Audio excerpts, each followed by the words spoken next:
marufuku msichana yeyote kutembea na kijana kama hajakuoa. Wote mseme tumefunga mageti, tumefunga na makufuli, funguo tutazipeleka kwa wachungaji.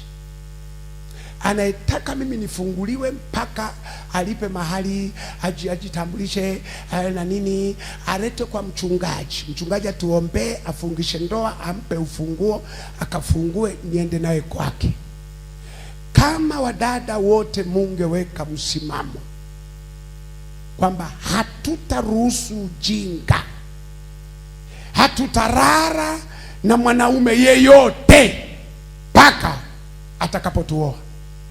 Ngoja niwaambie ukweli, mabinti mungeolewa nyie, mungeolewa sana, mungeolewa sana.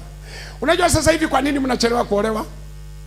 Hawa vijana wanaoaje wakati kila wanachokitaka wanapata? Mnaenda mpaka kwenye marumu zao, mnawafulia nguo, mnawapikia, mnawaoshia masahani, mnafanya kila kitu, yaani mambo yote wanakula. Alafu mtegemee wataoa.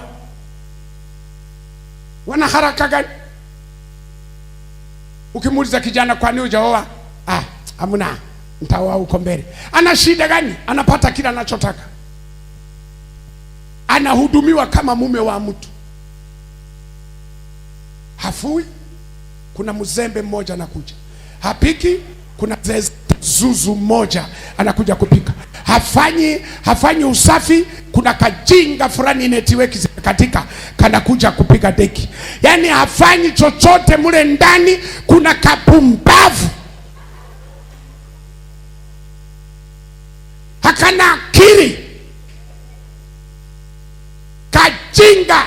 Wazazi wake walipoteza school fees, walikalea, kumbe wanakalea kazezeta zuzu.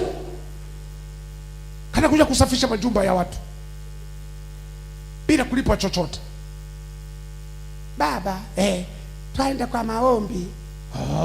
Sawa. Kumbe kanaenda kwenye marumu ya vijana kufanya usafi. Umependa usafi wa leo? Na kesho nitakuja. Sawa. Nikupikie chakula cha mchana na cha usiku.